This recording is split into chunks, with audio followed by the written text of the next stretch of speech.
The exciting mirror match of Earth versus Earth is going down in week 1 with PKSparkxx taking on MarioGamingWorld in a clash you do not want to miss. Who will Demeter bless this week? Well, spoilers, she blesses both with something insane that we've never seen before. Both of these casters got to open up 3 starter decks and some special packs for week 1. Let's find out what they got. Mario kicks off this opening looking for some rare cards and finds one that nobody expected.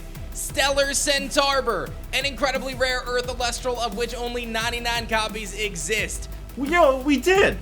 This is... Whoa! I got a 5 out of 99 Centarbor. Look at that! That's crazy! Oh, that's really nice. Number 5 is the lucky card for Mario. Shattered Stars gets Mario a Viserys, one of the most powerful Earth Elestrals and a staple for any Earth caster. Things are looking great for the Cryo Scorches. Switching sides to the Imperawatts, PKSparkxx hits a huge Ambrosia Cornucopia, a key card to enable the Fruit deck with the Drataya Draw Engine. PK's pulls continue to be blessed as he too pulls a Stellar Centarbor. Check out his insane reaction. But Centarbor, oh my god! Oh my god! Oh my god! Oh my god!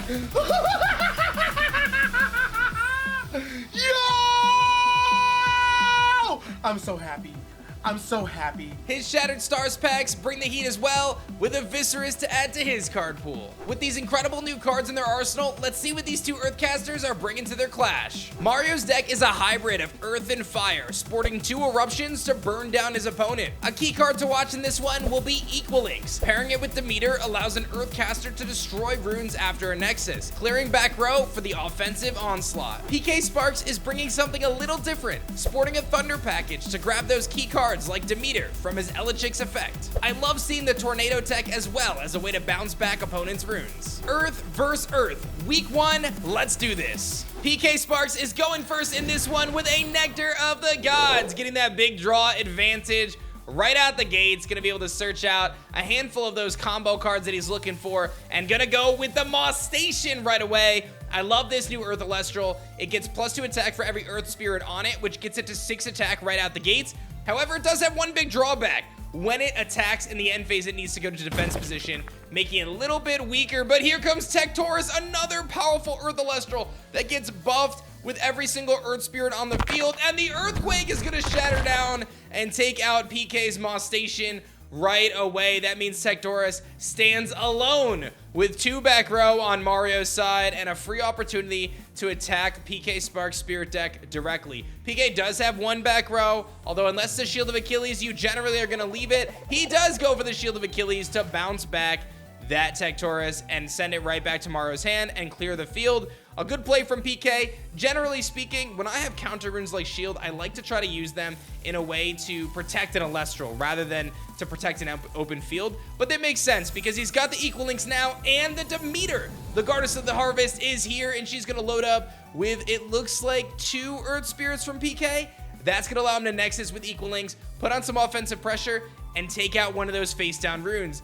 This is going to be a key turn in this clash because if he's able to hit the right face down rune, it can swing all the momentum in PK's favor. He does have to worry about that Tectorus though on the upcoming turn. Something to make note of. He's going to go after that rune and it's a Gorgon's Gaze. Does Mario use it? Of course he's going to use it. There's no downside to doing so because you're going to take 2 spirits of damage from Equalinks' attack no matter what. You might as well stop the attack in its tracks so that way you don't have to take it. And it kind of removes any future plays here from PK's end for this turn. PK going to set something face down and looks like he's going to pass over to Mario here, drawing from the top of his deck. He's got 4 cards in hand. Going to go with the Tectorus again, getting buffed up from the Demeter and from the Equalinks Earth Spirit, getting 3 bonuses from this turn. That's going to put him at 6 attack, hitting over a 4 attack Equalinks with no problem. That's one of the things in this mirror match here. You've got a ton of Earth Spirits littering the field. That's going to only make Tectorus stronger. So PK's best way to deal with this thing might be his own Tectorus. We know he's rocking a handful of those to try to counter that. We saw he had the Sorlet as well. Some really cool tech on his end to try to deal with some of these more attack-based threats. Another Shield of Achilles from PKSparkxx. Huge plays there. That's going to bounce the Tectorus back to Mario's hand, but Mario responds with one of the brand new counter runes, Chains of Prometheus. Let's roll that back and see PK's reaction. This time, I will respond, though, with Chains of Prometheus to counter. Whoa! Clutch. Chains of Prometheus is a brand new counter rune that shuts down opposing counter runes, which means that he's going to stop that Shield of Achilles in its tracks, and ultimately that's going to allow Tektoris to rampage through the Equal Links and destroy it, while also wasting one of PK's crucial counter runes. A massive play from MarioGamingWorld, utilizing Chains of Prometheus to its fullest potential. Tektoris hits the field for PK. He's got the styled out one, but a poison-tipped arrow hits it back. Mario is going to take some damage here, unfortunately, from that, but actually the poison-tipped arrow is going to force PK to have to use his Demeter to hit over the Tektoris on Mario's side. Ambrosia comes out. That's going to heal PK up, give him a little bit of life as we head towards the middle part of this clash. He is going to have to use that Demeter, though, because his Tektoris is 2 attack less than the opposing Tektoris. Again, big shout out to that Artist Collection card from Kickstarter. There's the disenchant off Demeter, going to buff the Tektoris up a little bit further and allow PK's Tektoris to take out Mario's. But again, when we conclude this turn, all of these Elestrals on the field are going down, and we've got an empty field here. 10 spirits on Mario's end, 12 on PK's end. We are in the middle of the clash, and this one's about to get really spicy. Mario going for the expend to draw. As a reminder, in Elestrals, you can forgo your normal cast in a turn to expend a spirit or pay 1 spirit cost to be able to draw an additional card for the turn. As you set up for the late game, that is a very good strategy. Whether you're ahead or behind, it can be incredibly useful. PK kicks off his turn with a Rama Gem, being able to search out an Equal Links, another next Celestial, being able to pressure that back row. Later on in this clash, Rama Gem, a great searcher in Earth, providing PK with an incredible advantage here. Mario looking for Elestrals. Comagma is going to answer the call. That's going to give him exactly what he needs, a receiver that lets him draw a card and then discard a card from his hand to fuel his Underworld. Seeing these opportunities, he's going to get rid of his Foley Forest. Feels like he doesn't need it right now. And then Comagma is going to be able to fire off an attack and take out the Rama Gem and swing this one back in Mario's favor, down to just 7 spirits. Again, I mentioned one of the key cards in this clash to watch out for is Eruption. PK has enough health right now to not have to worry about that, and he's going to respond with the Sorlet. A misenchanted Sorlet, it seems like, going with the Thunder Spirit on it, which means that this Sorlet has no effect. In Elestrals, you can misenchant your Elestrals at any point in time by using the wrong Elemental Spirit. It still has its attack and defense stat, but again, it has no effect. So really cool there. We're going to see the Sorlet come out. It's going to take out the Comagma, and now Mario forced to draw and look for an answer. Another Earthquake slams down onto the field to take out the Sorlet. But if you're PK, you got to be feeling pretty good right now. You're up 10 spirits to 5 as Mario's resources are running thinner and thinner, and he is forced to expend to draw once again. PK in the driver's seat, because there is no Elestral on the field for him to face down. We know he has the Equal Links in hand.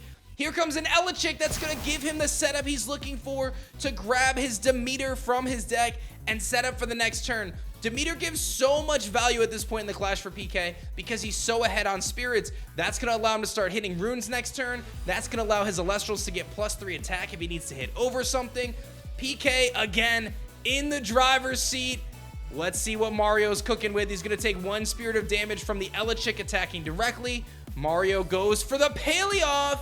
That's a card you don't see too often. Paleoth has a really unique effect when it gets destroyed by an opponent. You can search out 2 cards from your deck, send them 1 to your hand, 1 to the Underworld that are Earth. Not going to be relevant because it is misenchanted. The Demeter comes out. He's going to buff it with an Earth Spirit. That's going to allow this Paleoth to attack over the Elechick. PK is sitting on 1 face down rune. This is a desperation attempt from Mario to try to climb back in this one, fishing for an Ambrosia so badly. Paleoth, his last hope to hit over the Elechick. No response from PK. It's going to go down, but we know PK is sitting on a Demeter and an Equal Links in hand. Let's see if he's going to go for that combo here as we head towards these last few turns. There is the Equal Links once again with an Earth Spirit on it. With 4 attack, able to attack over the misenchanted Paleoth. And again, Mario down to just 1 spirit. Not much life holding on here. Demeter coming out, that Artist Collection Demeter, so beautiful. He's going to load it up with 3 spirits. and he's gonna be able to take down a face down rune, and once that Equalings gets 2 spirits on it and ultimately destroys Paleoth, it's in a very powerful position. I think Mario's only hope right now is a Tsunami into an Ambrosia on the Paleoth. I don't know if he has that. It's gonna be a Gorgon's Gaze that gets blown up from the Equalings. If this attack can connect, then Mario's hopes are all gone for week 1. PKSparkxx does the deal. There it is, and it's gonna be it. PKSparkxx Dead Hotness takes week 1. The Imperawatts win this one over Mario and the Cryo Scorches. That was an insane back and forth with one of my favorite plays, the Chains of Prometheus. Both of these casters were blessed with a Stellar Centarbor and a Viscerus for later this season. Keep an eye on these two as we move to the next week of clashes. We got a new one tomorrow. Stay tuned.